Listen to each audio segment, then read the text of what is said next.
Well, thanks for being here today, everybody. My name is Bernhardt.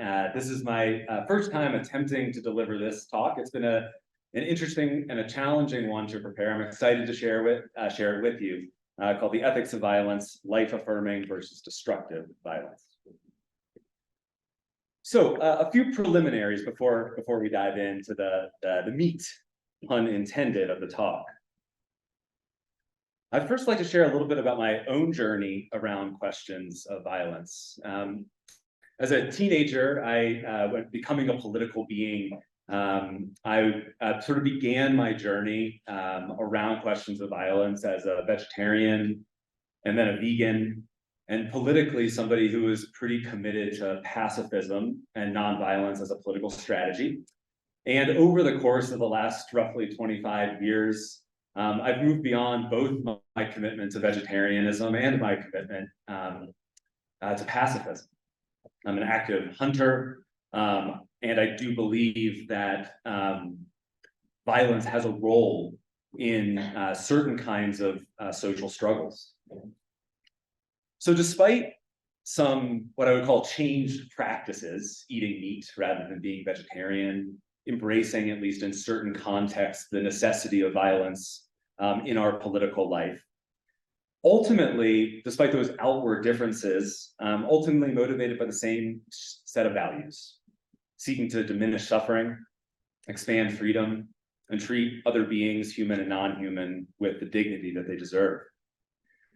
My goal today really is to sort of take you along my journey a little bit, to share some of the authors and insights that have guided my thinking, and to suggest at least some tentative tools to help you make ethical judgments regarding violence.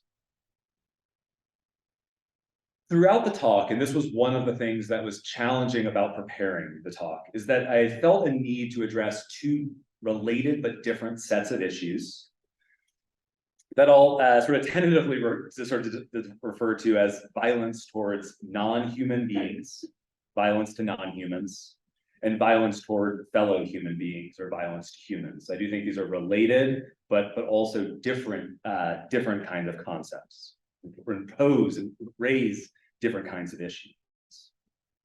So what I'd like to do for the talk itself is to first spend a couple of slides and just a brief few moments talking about some of the confusions that I think often characterize discussions of violence, confusions around the meaning of violence. Then I'm going to start diving in to, I think, some of the more contentious elements of the talk. The second point I'm going to try to develop is the idea that violence is an unavoidable fact of life. To put that differently, that there is no non-violent option or way of being. I'm going to develop that idea both with respect to violence towards non-humans and with respect towards violence towards humans.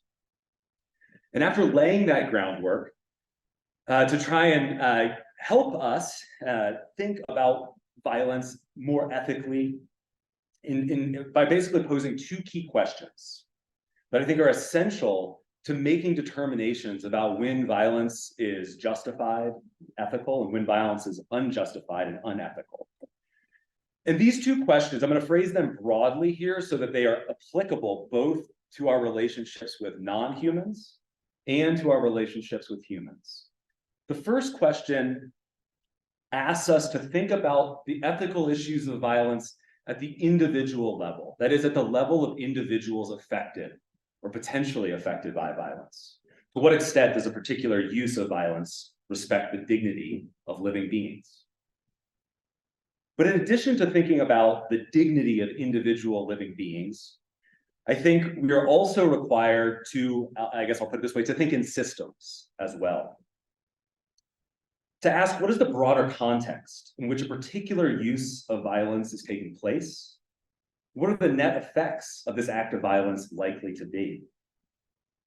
And ultimately, I hope to use these questions and some much more specific ones I'll unpack during the course of the talk to help us be able to sort of scale violence somewhere on a spectrum between violence that on the one extreme I'll characterize as life-affirming violence, an admittedly paradoxical concept, but one I hope to convince you is a valid concept.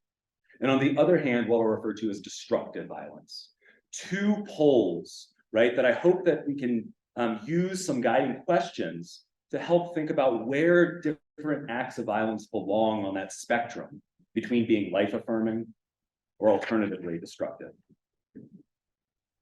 So diving in on the first point, some confusions around the meaning and use of the term violence. I want to, I guess the first way of putting this is to say that violence, and I put this in quotes here because I mean the concept of violence. The concept of violence, I maintain, is too broad a concept to be itself ethically useful. Let me put up what I intend as the working definition of violence for this talk. Surely this is contested, but this is what I intend by the meaning of violence in this talk.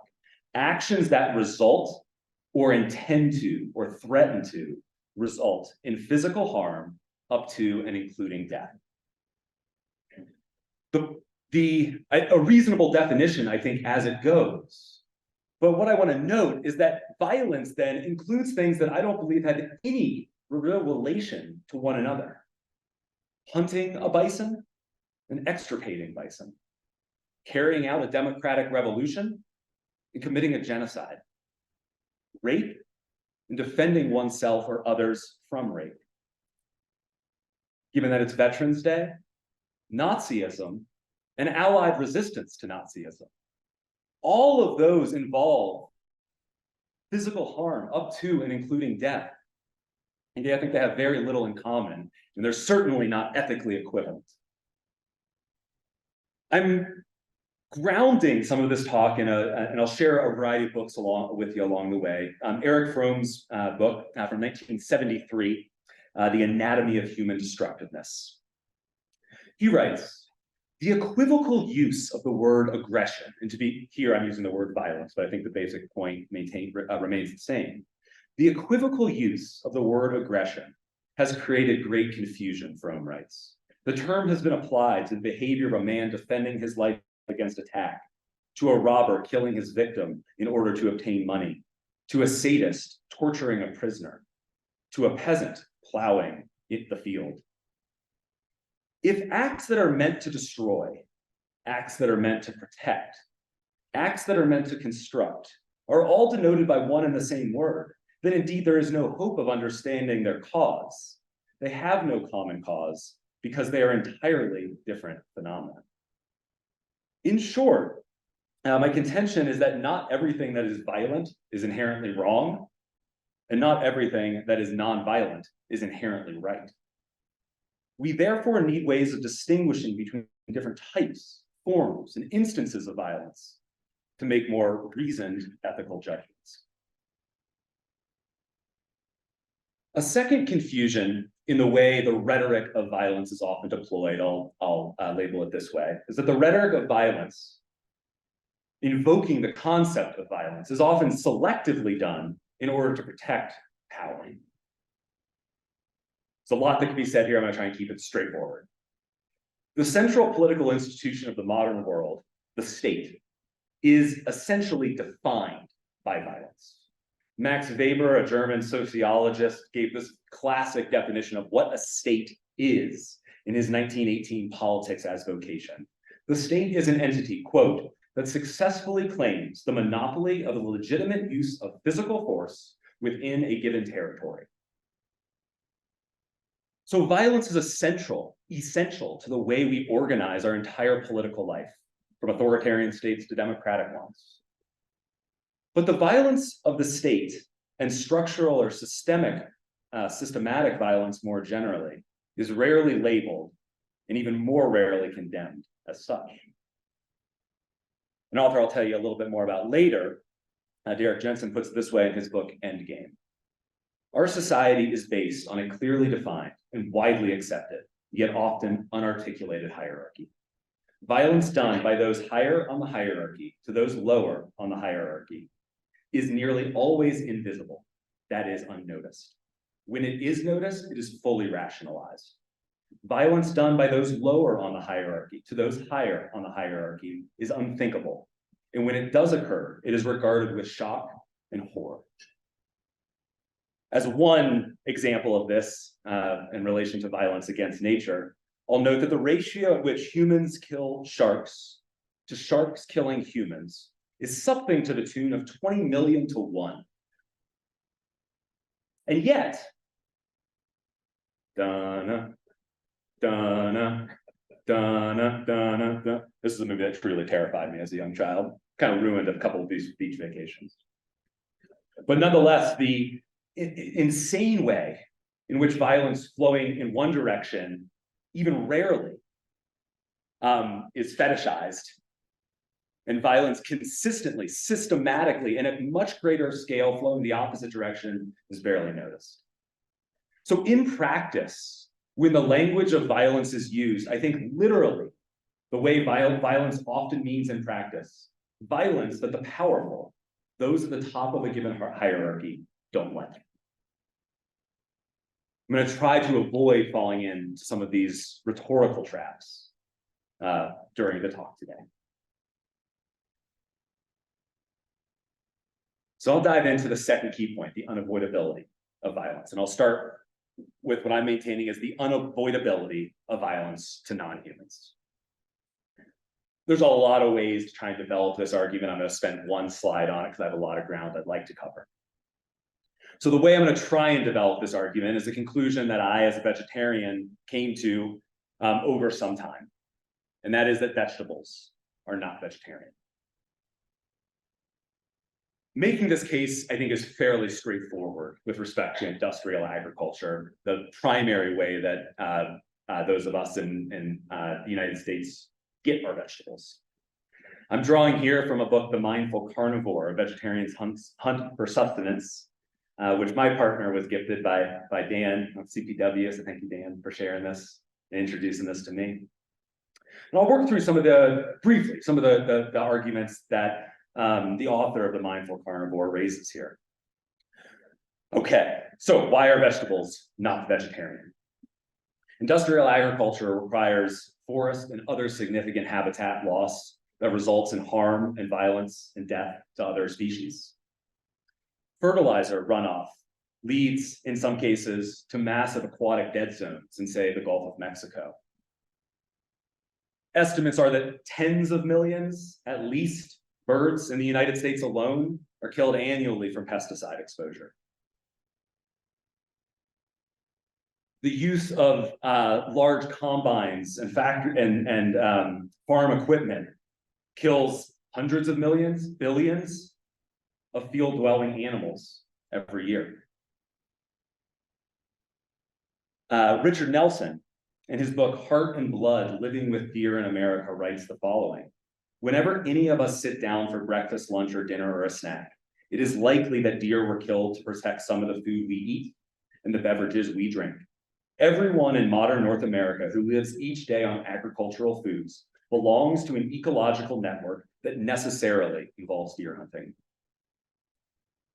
And so that, for those reasons and many others, is one reason, right? For those reasons, many of us, myself included, have a strong preference towards non-industrial, small-scale, polyculture, organic agriculture. But even at that small scale, we cannot escape the necessity of violence towards non-human animals in particular. I'll share a story that I've shared with a number of you because it was a transformative moment for me. And that is my story of the snake in my garden. And so as my partner and I were learning to garden and going to grad school in Boulder, we had a community garden plot that we relied on substantially for our food because you don't make a whole lot of money as a graduate student, and yet we still wanted to eat well. And so we spent a lot of time in our garden, give it a lot of care. And one spring, as the garden was starting to wake up under a bed of leaves and straw, ground starting to thaw, we were in the garden getting the land ready for the growing season, putting pitchfork into ground, loosening soil, and so on. One of those strikes of my pitchfork into ground landed squarely in the middle of a snake's body. It was underneath some dirt, and I didn't know the snake was there. I gashed the snake wide open, not killing it, but certainly mortally wounding it. At this time, I was still very much a vegetarian.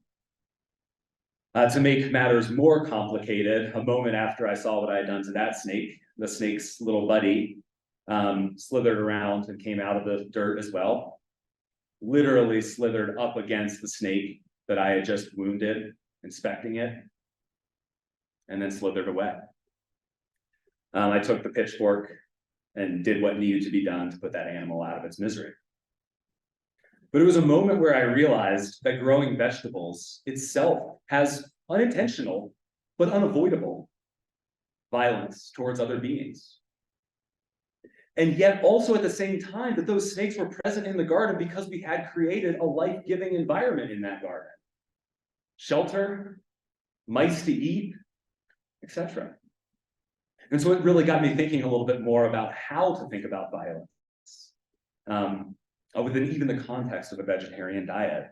And then, of course, for anybody that seriously grows their own food, you know that dealing with garden pests is an ongoing challenge. Organic farmers, in my view, rightly have moved away from the process of simply spraying chemicals to deal with pests. But that means we have other methods for dealing with pests, whether that's squishing or drowning large numbers of beetles, whether that's dealing with burrowing rodents and rabbits. And it may be easy to say, right, to say, well, I'm going to let that rabbit eat up the lettuce that we've been working for weeks to grow. But that's only easy to do if you know you have the fallback option of the grocery store. And the fallback option of the grocery store has all of these problems associated with it. And so if you actually depend on eating the food and living off the food from your garden, I think you're equally, at some point in time, I think sooner rather than later, it becomes necessary to take life in order to enable life.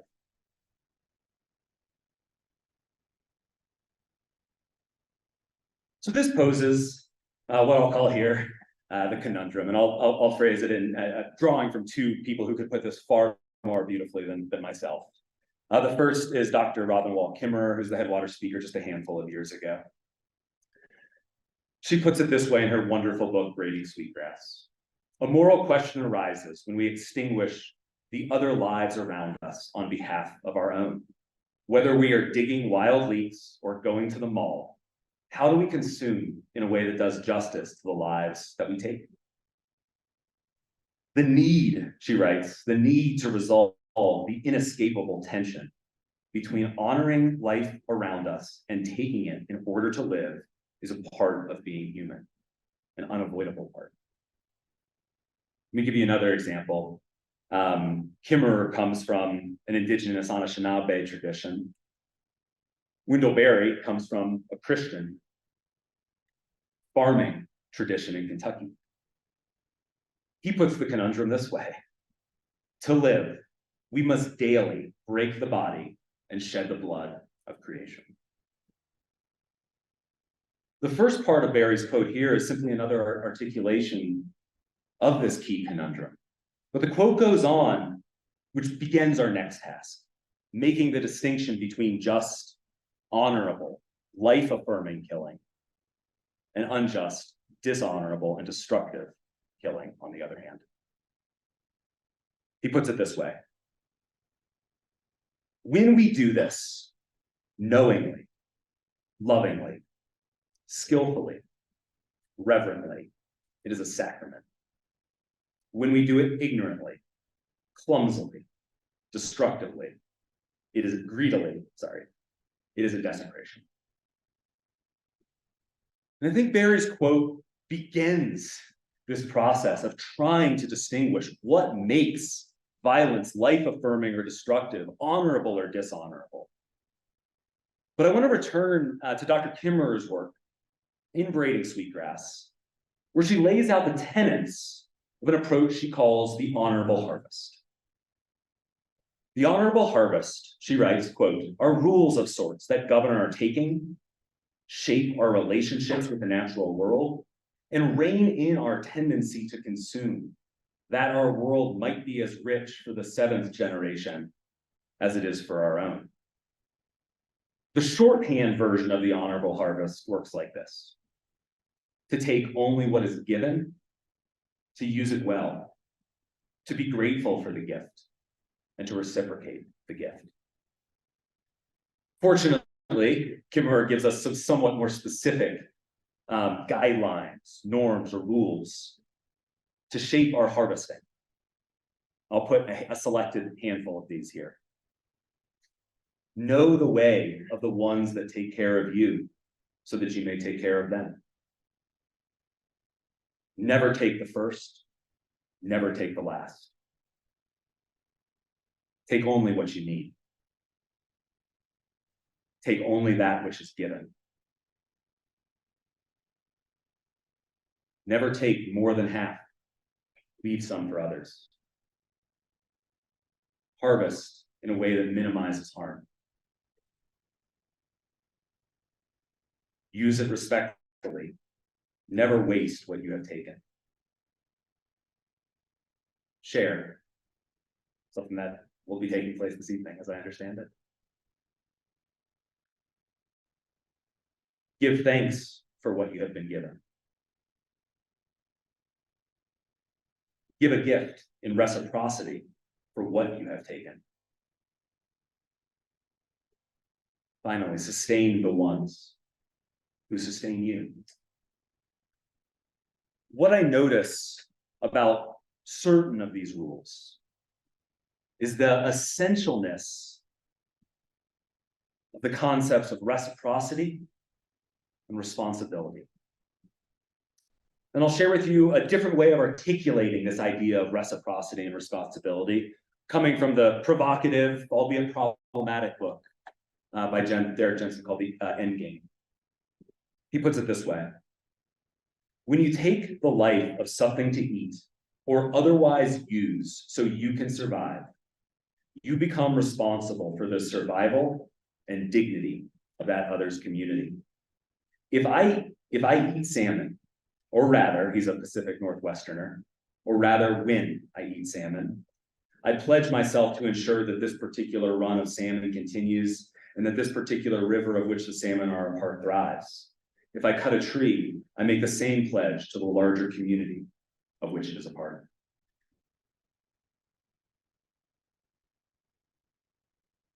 From these varied yet overlapping insights, what I'll try to do to conclude sort of the first part of the talk on violence to non-humans is to pose some guiding questions. Questions that I found myself asking in assessing the legitimacy, the morality of taking life. And questions that perhaps could be relevant in your own. I don't pretend these are the only questions to ask. I very well may have missed some really important ones, but I'll give it my best shot. So here again, right, we've got our macro question. We talked about at the beginning, right, focus on an individual level. To what extent is a particular use of violence respect the dignity of individual living beings? And so when it comes to violence toward our non-human kin, some of the examples for me that come to mind of questions that we ought well ask and crucially help shape whether an act of violence is life-affirming or destructive, honorable or dishonorable. Has the harvested individual or individuals had a good life? Is the harvesting done as painlessly as possible? Is the harvested plant or animal used to the fullest extent possible? Is care taken to minimize negative impacts to the harvesting of non-targeted plants and animals? For me, that last question is especially important in thinking, for example, about logging practices. We can log in ways that are very destructive to the ecological community, the ecosystem of which trees are a part, but we can also take steps to log in ways that do minimize harm. Working by chainsaw, perhaps over frozen, snow-covered ground, are some of the straightforward ways of minimizing the harm of logging to the other members of that forest community.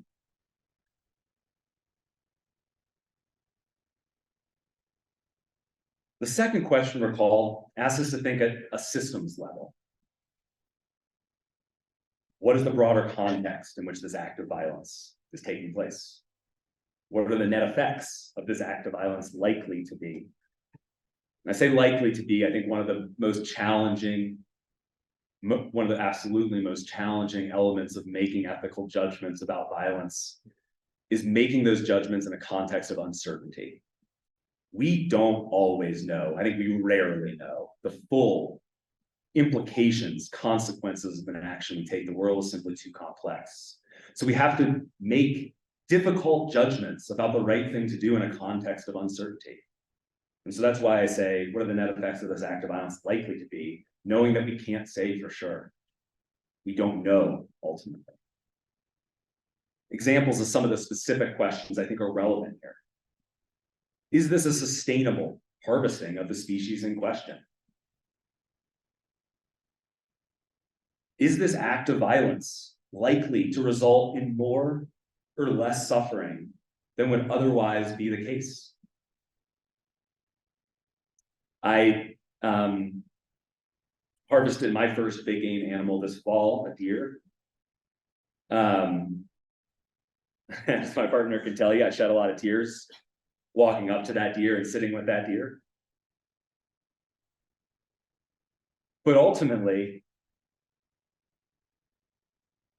I feel convinced that that particular act of violence will lead to me contributing less violence over the course of the next year as that deer's meat comes out of my freezer and replaces what otherwise would have come from a grocery store. Finally, are actions taken to protect the health of the species and the ecosystem as a whole? Do we take on responsibility to the other members of that species and to the broader ecosystem of that which that species is a part? And what I'm trying to drive at here is, depending on how we answer those questions, help us place a particular act of violence somewhere on this spectrum between life-affirming and destructive violence. And I don't mean, these are not either-or concepts. I think few acts of violence are purely life-affirming, and few are purely destructive. They exist on a continuum, right? And my challenge, I suppose, right, the goal is that more of the violence that we participate in, whether we know it or not, fall on that side of life-affirming violence, right? The more we do that, the better our world will be.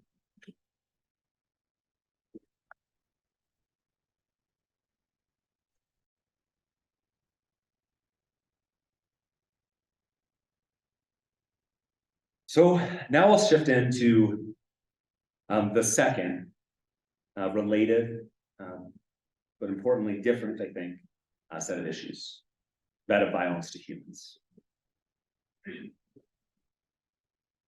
Coming from my disciplinary background as a political scientist, I wanted to raise this issue in a context. I know this is a conference on hunting, which is specifically about the taking of non-human life, fishing as well.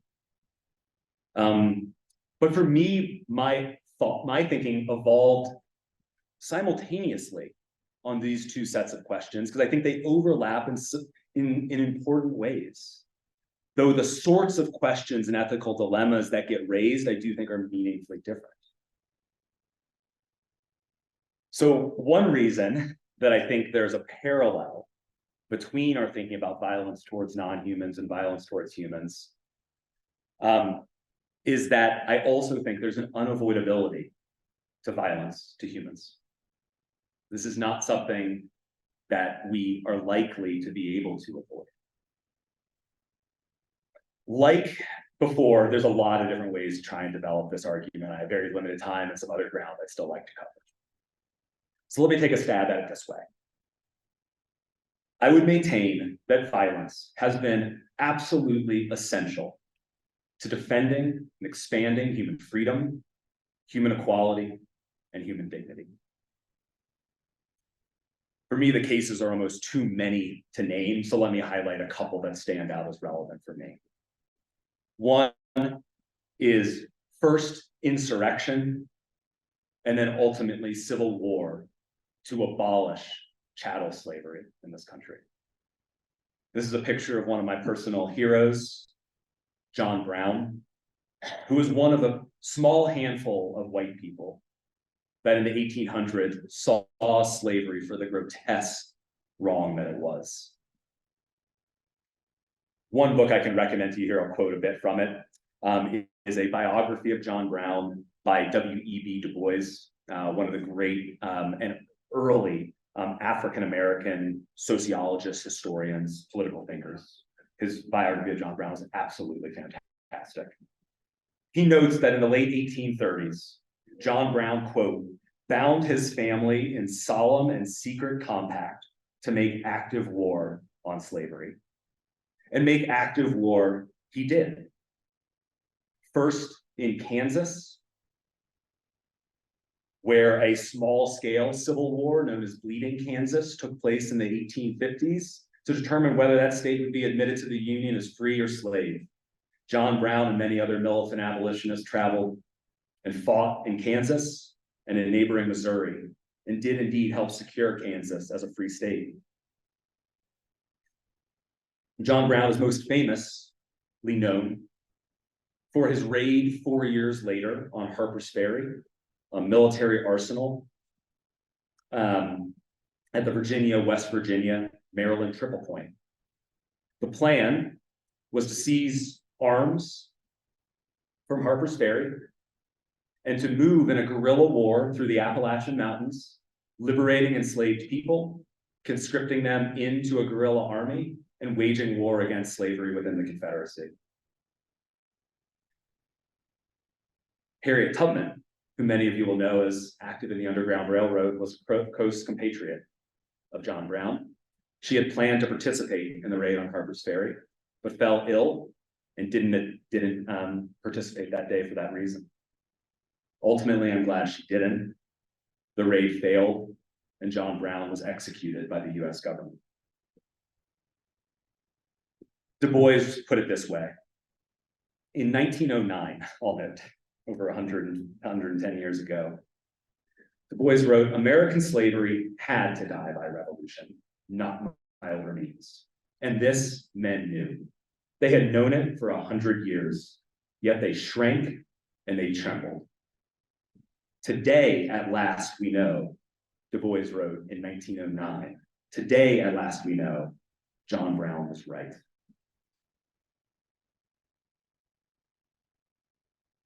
Again, it being particularly because it's Veterans Day, I think an appropriate day to honor the Allied resistance to Nazism and fascism in Europe. An image here of Allied forces landing on the shores of Normandy, June 6, 1944. It's the beginning of the liberation of France from Nazism, ultimately the beginning of the end of the Nazi regime and the horror that was the Holocaust. These acts of violence, in my mind, were unavoidable and ultimately life-affirming.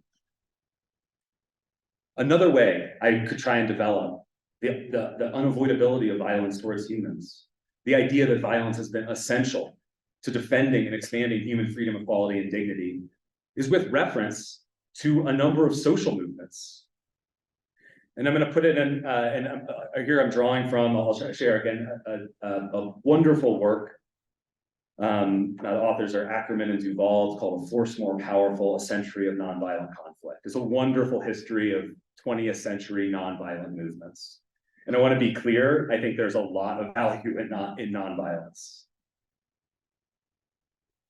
But I think you'll agree with me that if you read the case studies in this book carefully, you're surprisingly, I think, compelled to reach this conclusion that successful nonviolent movements were either not actually successful or they were not actually nonviolent. The book, for example, covers incredibly inspiring Danish and Dutch resistance to Nazi occupation, incredible acts of courage to save some number of Jewish lives, but they were no match for the Nazi war machine. There were no substitute for an Allied land invasion. The famous movement for Indian independence associated with Mahatma Gandhi. Ultimately, India did achieve independence in 1947 from the United Kingdom. But it's not at all clear that Gandhi's civil disobedience campaign is what led to that outcome.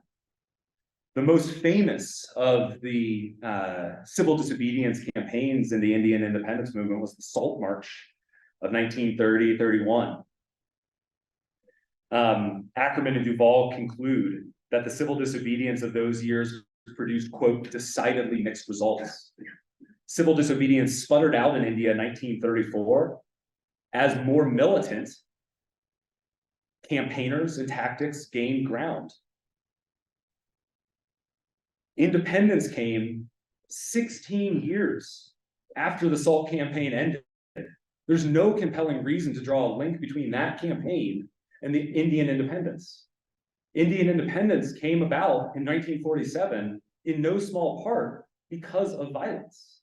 Not only the militancy of the growing militancy of the Indian independence movement, but also the fact that World War II dramatically weakened Britain's military and its ability to maintain colonies abroad.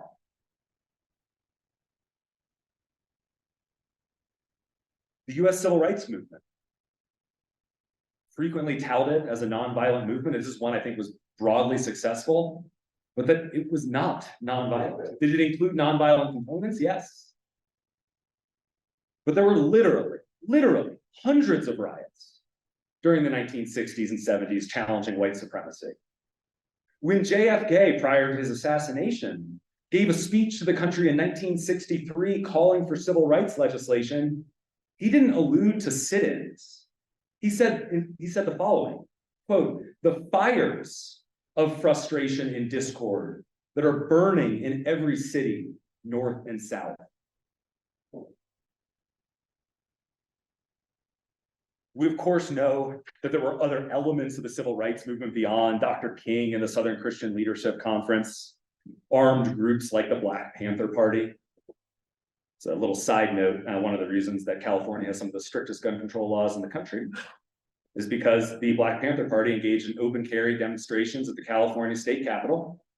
And then Governor Ronald Reagan signed into law, with the support of the NRA, laws prohibiting the open carry of firearms, because Black folks started doing it. But even within the nonviolent wing of the movement, this was actually not an entirely nonviolent movement. Here I'll share with you a book by Charles Cobb called "This Nonviolent Stuff Will Get You Killed: How Guns Made the Civil Rights Movement Possible." A lot of folks don't know that Martin Luther King kept a reported, quote, arsenal of firearms in his home. His home had been the victim of bombing campaigns prior. And few people know, and the history is really worth looking into, of a group called the Deacons for Defense and Justice, which were in the Deep South. The Deacons for Defense for Justice engaged in armed community defense of nonviolent civil rights protests. They said, sure, y'all from the North can come down here and engage in nonviolence, that's cool, but we don't want you to die. We want you to be able to be here campaigning tomorrow, the next day, the next year. And so routinely engaged in armed defense of nonviolent campaigns, including providing armed defense for James Meredith's very important 1966 March Against Fear. Defensive violence, in other words, played an essential role, even in the nonviolent wing of the civil rights movement. The last one I'll mention is the anti-apartheid struggle in South Africa, famously led by Nelson Mandela, pictured here when he was a quite young man. Nelson Mandela who was involved with the African National Congress, and founded the paramilitary wing of the African National Congress called the Spear of the Nation. And he coordinated and participated in bombing campaigns against apartheid infrastructure. and he didn't deny it. This is a short quote from the absolutely incredible speech Mandela gave from the dock at the opening of his trial, for which he was sentenced to life and served 27 years. He said the following, among a large number of other things that are worth your time. I must deal immediately and at some length with the question of violence. Some of the things so far told to the court are true and some are untrue. I do not, however, deny that I planned sabotage. I did not plan it in a spirit of recklessness, nor because I had any love of violence. I planned it as a result of a calm and sober assessment of the political situation that had arisen after many years of tyranny, exploitation, and oppression of my people by the whites. I admit immediately that I was one of the persons who helped form the spirit of the nation, and that I played a prominent role in its affairs until I was arrested in August 1962.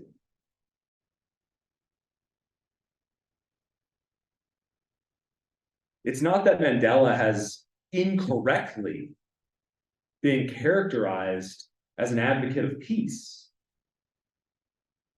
It's that he's been incorrectly understood that sometimes particular forms of violence are necessary to achieve peace, and that a failure to undertake those forms of violence is merely complicity in already existing violence.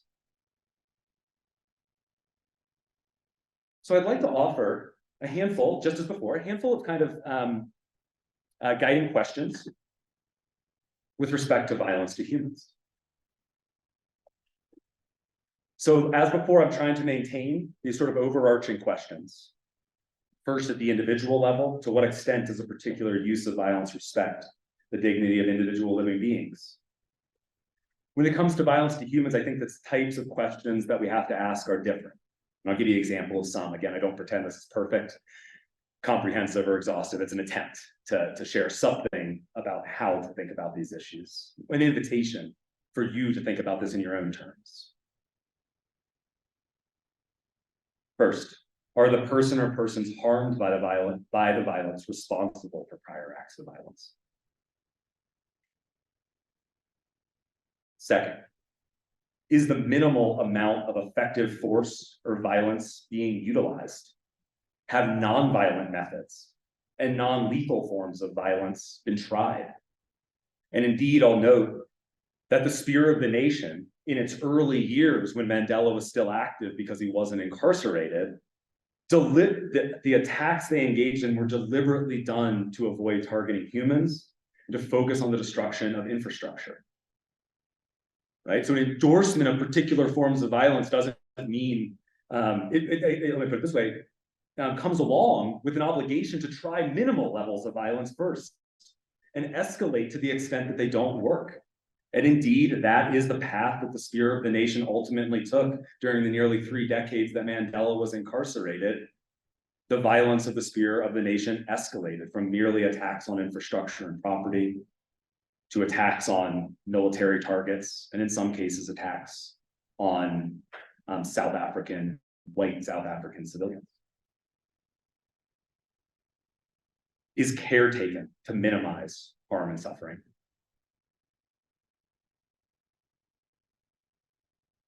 Is the distinction between combatants and non-combatants respected? I believe these are some of the questions that are relevant to assessing the morality or ethics of violence with respect to the individual human beings. But as before, we need our systems level thinking as well.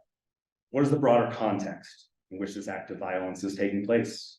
What are the net effects of this act of violence likely to be? Here are some examples of some of the specific questions I think ought to be asked. Is this act of violence a response to pre-existing violence? In other words, is this defensive violence?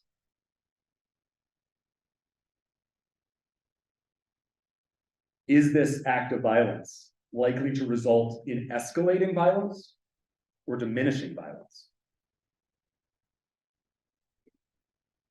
And the third, I think in some ways, is a question about the goals, the values it's promoting. Is this act of violence more likely to expand human dignity human freedom and or human equality, or more likely to reinforce oppression and domination? These very questions, I think, are components of what's required in assessing whether acts of violence toward our fellow humans fall closer to being life-affirming or fall closer to being destructive.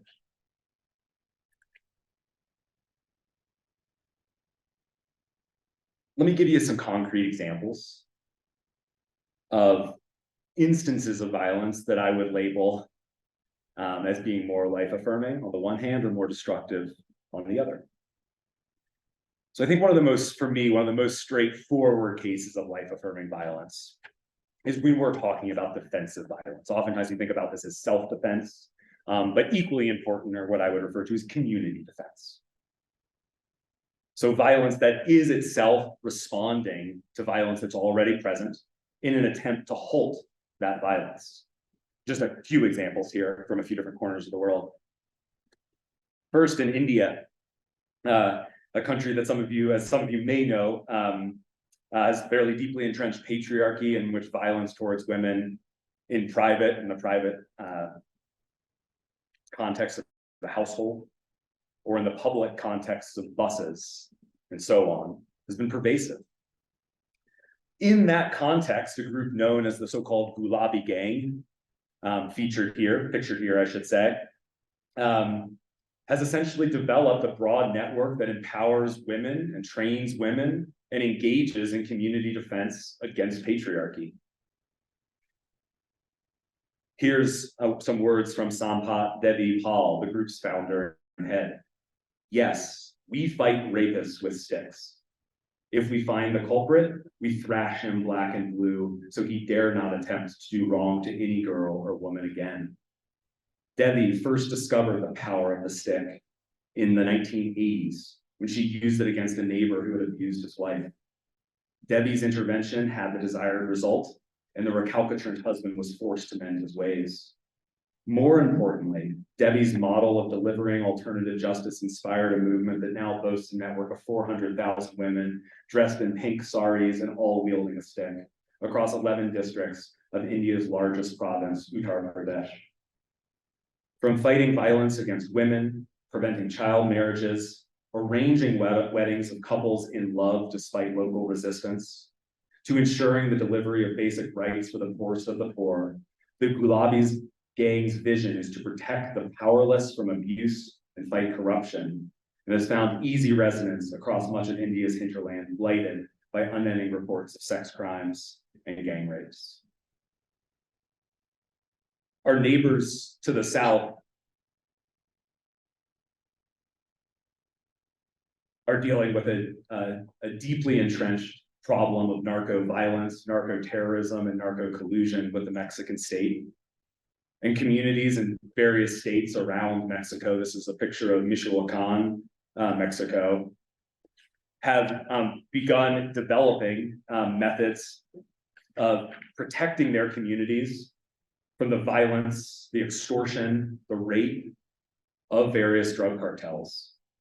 In this instance, an individual has used rocks to blockade a road accessing one of their towns, and manning that checkpoint with a firearm to try and protect the town from incursions from the drug cartels.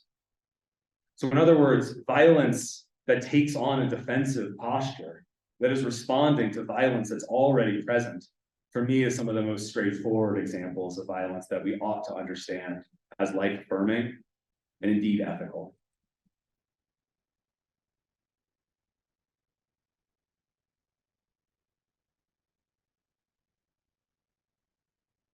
The second thing I'd like to share with you on this particular point is about an incredibly inspiring movement in a region, a Kurdish region known as Rojava, northern Syria, a little bit of Turkey, Iraq.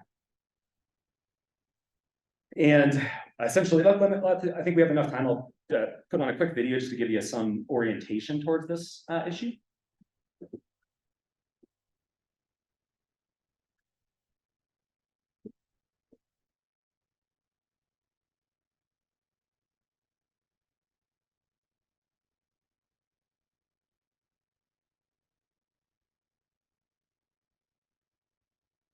Syria is gearing up to some sort of a new phase. this phase. A new phase is really getting more and more complicated. Turkey's invasion. The Assad regime used chemical weapons. Kurds are carving out their own state called Rojava. This is Rojava, a region in northern Syria that runs along the border of Turkey. It's home to over 1 million Kurds, one of the largest ethnic groups in the Middle East. Until a few years ago, this was a rural and forgotten corner of Syria, where the Kurds were denied legal status by the Syrian government. But today, Rojava is a self-governed region, with a powerful militia that led the fight against ISIS. And it's where the Middle East's youngest democracy is taking shape. Surrounded by Assad's totalitarian regime, the militant Islamic State, and a hostile neighbor, Turkey, this is an unlikely place for a democratic revolution. But it was actually the Syrian war that made Rojava a possibility in the first place.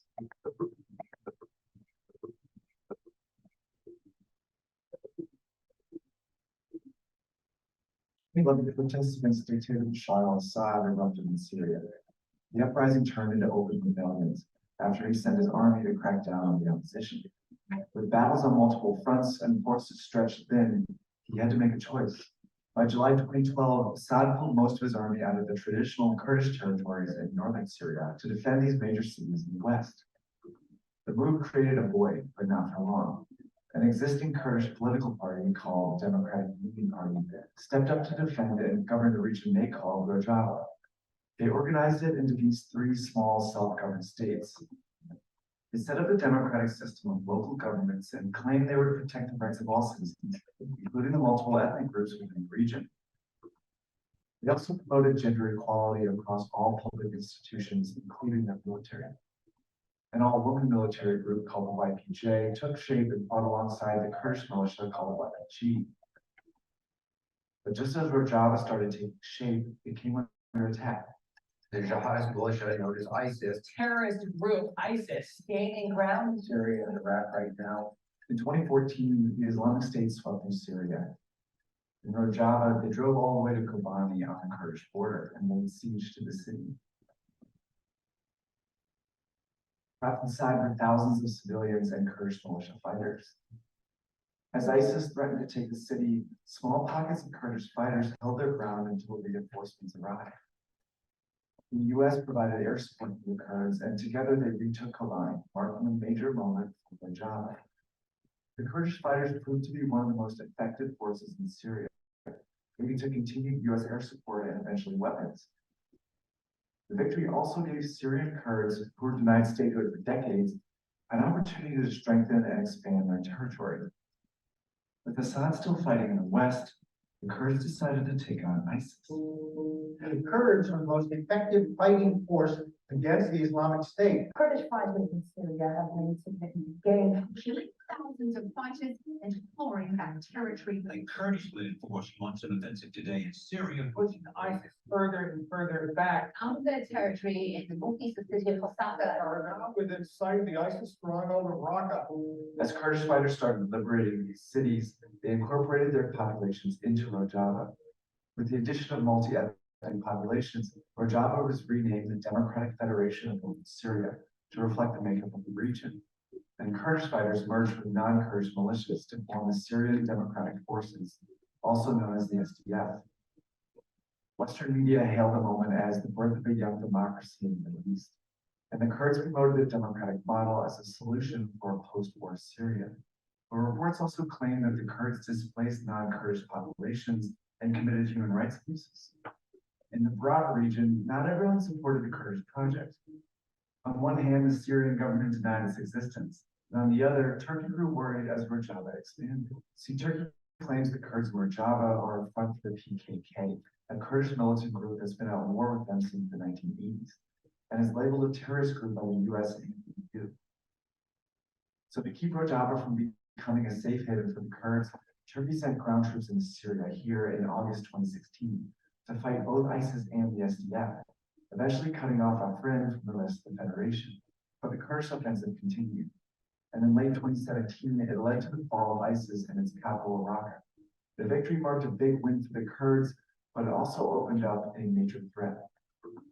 In early 2018, Turkey went back into a fleet and launched Operation Olive Bridge, a full ground offensive against the Syrian Kurds here. With ISIS gone, Rojava's partnerships have weakened. In the absence of a common enemy, the American motivation for backing the Kurdish fighters has declined, especially when they're up against Turkey, a NATO ally the US relies on. Now, it's unclear how far Turkey will go to keep Syrian Kurds in check, but without US support, the forces are under-equipped and undermanned against Turkey's massive military. In this new phase of the Syrian war, Rojava has become a vulnerable target, and the Kurdish dream that was created by the start of the war is threatened by its end.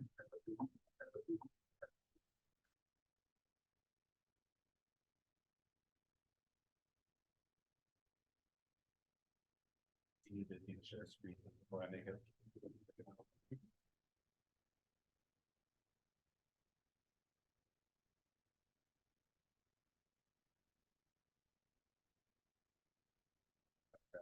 Did it That's go? okay. Yeah.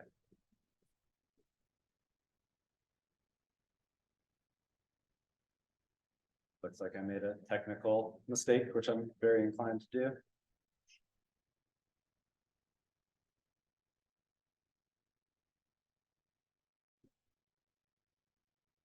Burn. Yeah. All right. So with that, it will go away. Cool. So with that little bit of background, I'm going to share why I think this is an important case of life-affirming violence. First off, I'll recommend that kind of work for me now. Yeah, Now I think it will. cool. Really excellent book on the subject, Revolutionary Rojava, subtitled Democratic Autonomy and Women's Liberation in Syrian Kurdistan. As the video discusses, this movement was one of the key reasons for the defeat of ISIS in Syria. They're pushing them out of their capital of Raqqa, which, when it was under ISIS control, was characterized by public executions, using rape as a technique of control, to name but a few of the abuses. I probably don't have to convince you that ISIS is a bad thing. But notably, in this region, this simply wasn't an issue only of defense, but also of construction. And in particular, the drive to construct a democratic and feminist alternative in the Middle East to groups like the Islamic State. As is briefly noted, yeah, that's not going to work for me.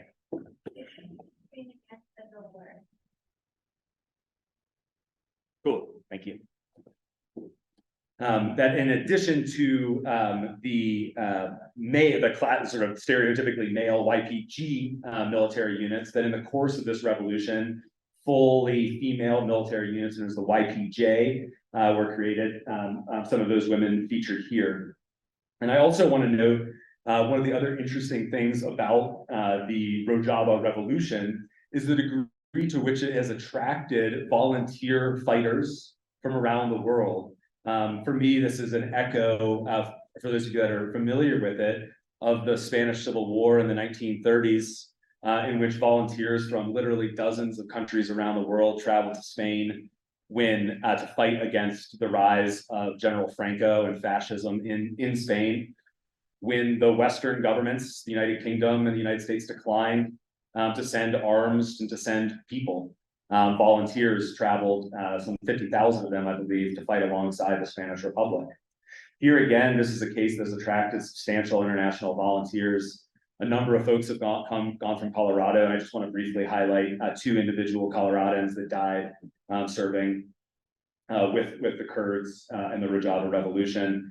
The first, the individual on the right here, Levi Jack Shirley, as a child and growing up, had always dreamed about becoming a Marine, but was rejected to issues with his eyesight.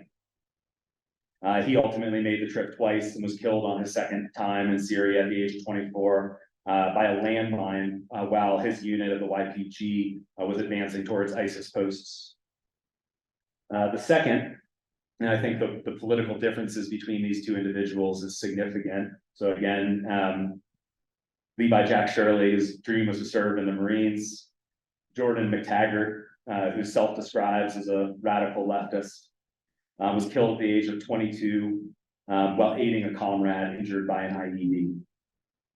According to their families, both young men were motivated by, quote, an unshakable drive to right and injustice.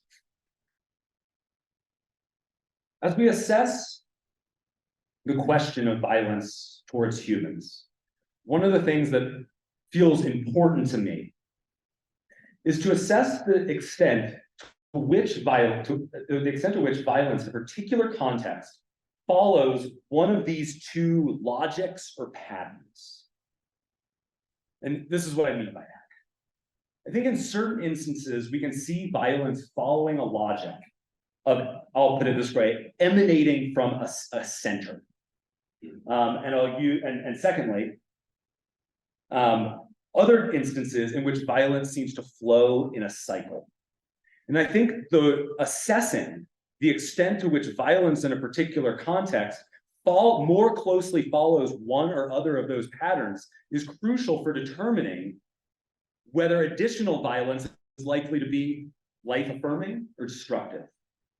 And so, as some admittedly silly examples, the Death Star strikes me as a perfect example of violence emanating from a center, right? A planet-destroying weapon, right? It threatens the entire universe, right? And yet, right, it's emanating from one single center.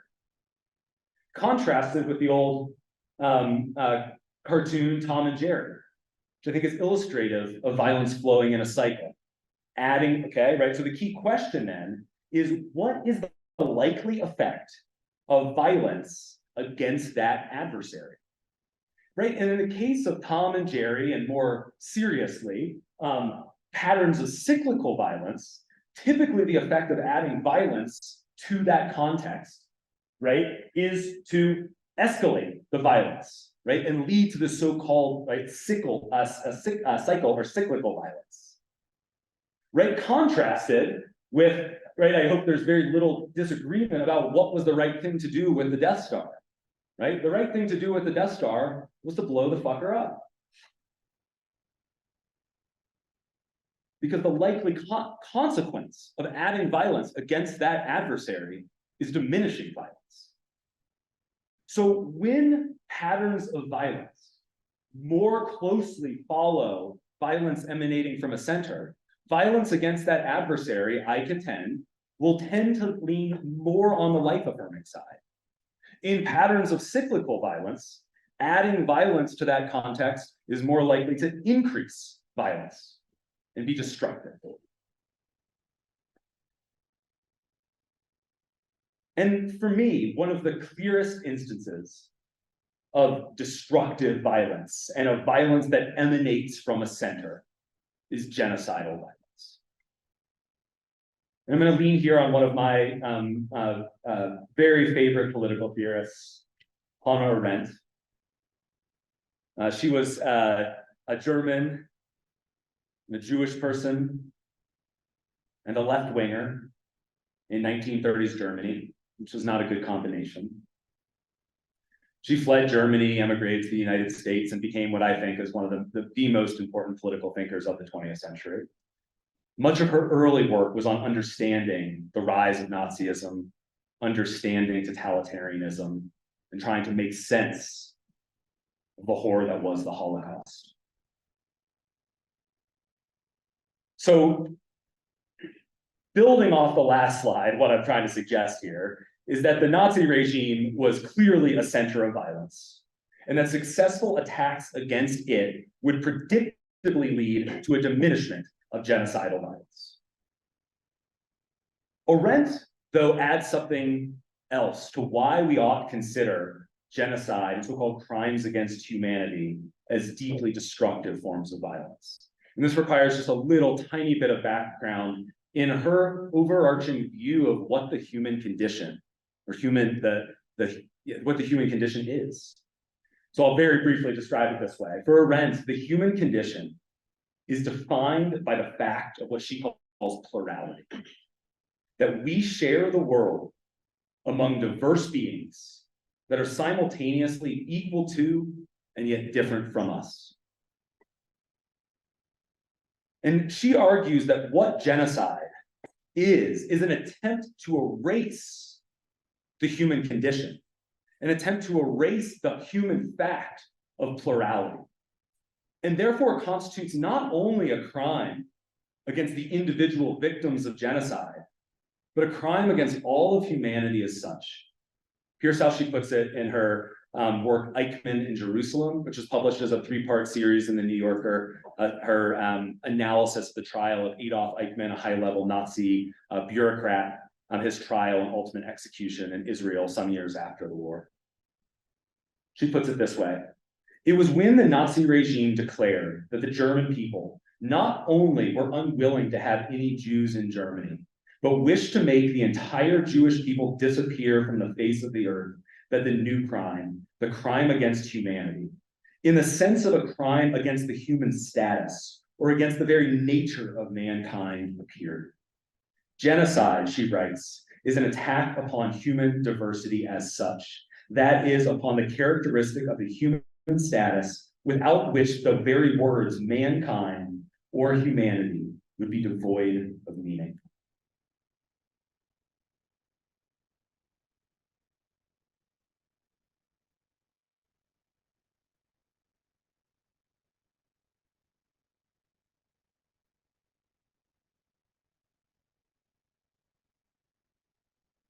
So as I was preparing this talk, I found it to be impossible for me to develop the talk and at the same time not be thinking about its relation to the ongoing Israel-Hamas war. And while I know for sure that this is a raw issue for many people, it's a raw issue for me, I ultimately felt it would be irresponsible to not try and address it in some way. And so what I'd like to do is really to simply share with you some reporting from a recent column by Nicholas Kristof in the New York Times called Meet the Champions of Nuance and Empathy We Need. And though I don't pretend this is an entire comprehensive account of the conflict, of course, this column, this commentary helps show how, at least in part, this conflict is illustrative of the destructiveness of cyclical patterns of violence. Kristof writes the following. I'll read from this summary. On this trip to Israel and the West Bank, I met with civil society organizations that have toiled for years to bring Israelis and Palestinians together, but frankly, I was skeptical of their efforts. Some good that did, I was thinking. All those feel-good programs, often American funded to build bridges, and today we're engulfed in war. But let me tell you about an Israeli woman I met, my tall offer. A couple of weeks ago, I sat down with her in Tel Aviv, 10 years to the month after 2 terrorists from Hamas murdered her father with 41 blows of an axe. How could they do that? She wondered aloud to me. You need so much hate in your heart to do that. Ofer pondered where that venom came from. In the aftermath of the murder, she wondered about demolishing the killer's houses, as sometimes happens in Israeli-occupied territories. She concluded that would not help. Quote, it would just grow the cycle of revenge, she told me. After her father's murder, she joined Parents Circle, Families Forum, a joint Israeli-Palestinian nonprofit made up of people who have lost loved ones to the conflict. They hold dialogues, bonding in grief with those on the other side of the chasm, and give talks together, aiming to end the escalating bloodshed. I expressed my skepticism. Is this actually accomplishing anything? Quote, I think there's no other choice, she told me. This is my home. I don't want to give up my home. I don't want to go, and Palestinians will not go anywhere either. So she persists. Quote, we have to do something. You cannot stop violence with violence. We've tried it for 100 years, and it's not working.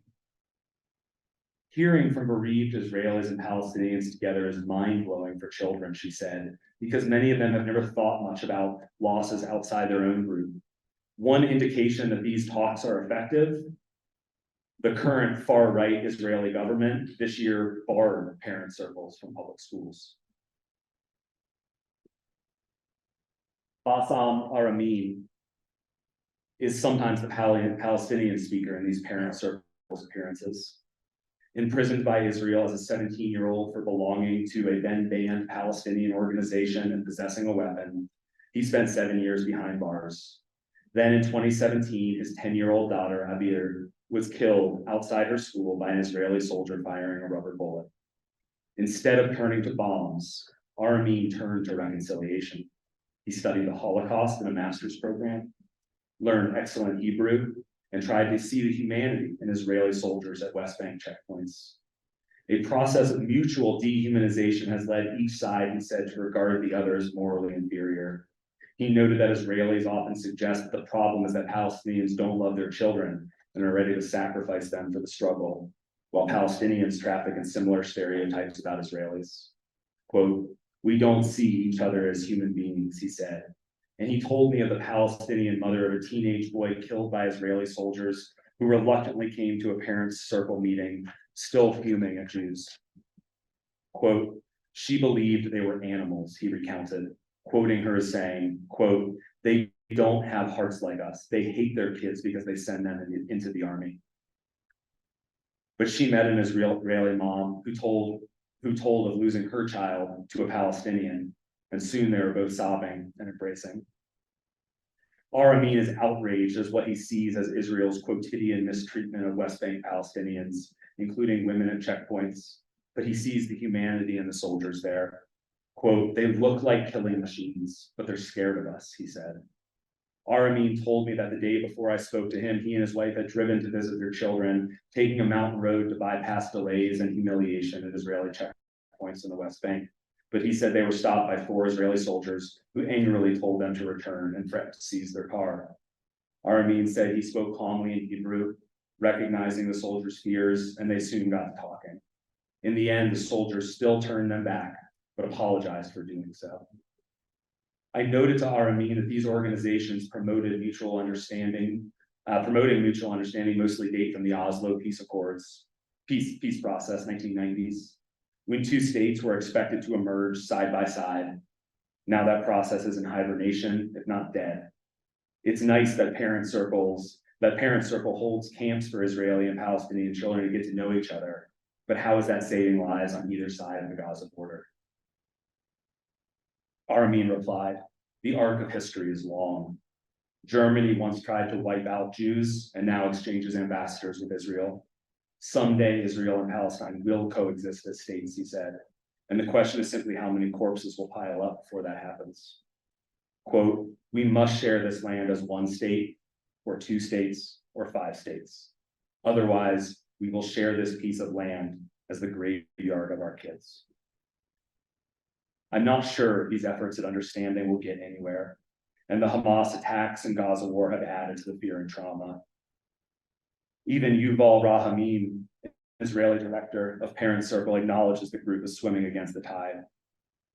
When I interview new employees, I ask them, "Are you ready to be frustrated every day?" He said, "Because we don't see success, but things will eventually change because there's no other option." This conflict strikes me as a case that closely follows the dynamics of cyclical and escalating violence. And it seems clear to me that even if the absolutely Herculean task of restarting negotiations toward a 2-state solution is achieved, seemingly impossible as it is, that extremists, if that process were to begin, that extremists on both sides who are utterly opposed to a 2-state solution will deploy violence in the form of bombings, terror, assassinations, to prevent those negotiations from being successful. Indeed, this is precisely what happened in 1995 when Israeli Prime Minister Yitzhak Rabin, who was moving toward a 2-state solution negotiated with then Palestinian leader Yasser Arafat, was assassinated by a right-wing Israeli extremist as he was departing the stage of the peace rally. And here we are nearly 30 years later. Israelis and Palestinians that seek peaceful coexistence then will have to have immense fortitude to not respond with violence when those inevitable violent provocations occur.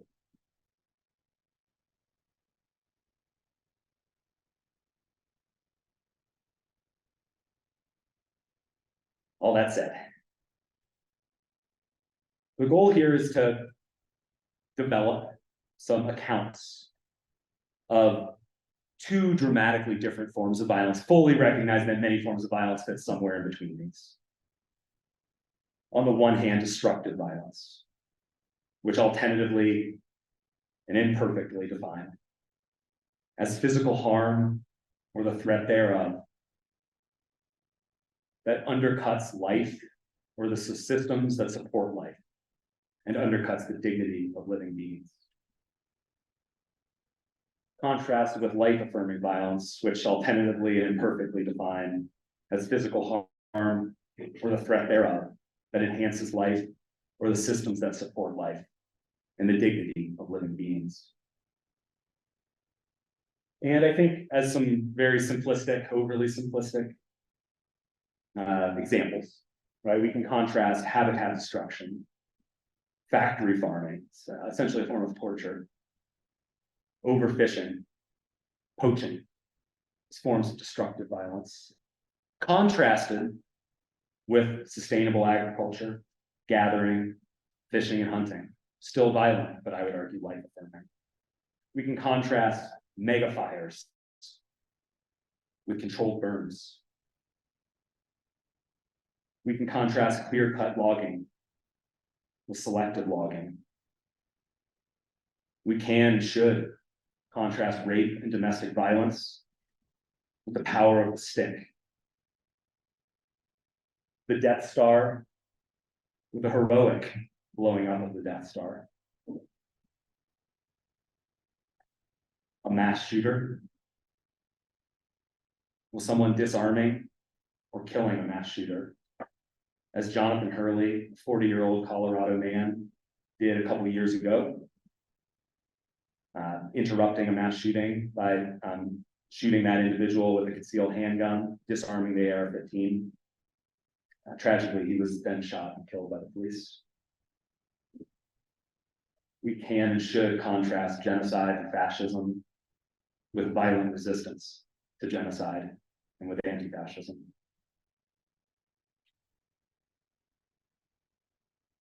Participating in cyclical violence takes on destructive dimensions from the necessary work of disabling centers of violence.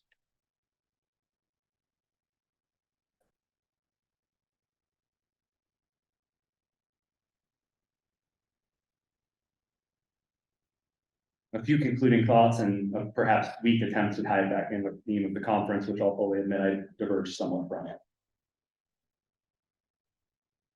My challenge, provocation, is this. In order to minimize violence in the world, we must make more conscious decisions about how we participate in violence. And hunting has helped me take more responsibility for, and frankly, be more honest about the violence on which my life depends inextricably. The animals I have hunted have taught me that killing, while at least for me profoundly sad, can also be deeply rooted in love, respect, and kindness. Ultimately, that violence, when used in life-affirming ways, is a crucial part of our responsible interactions with both the human and non-human beings with whom we share this world. Thank you.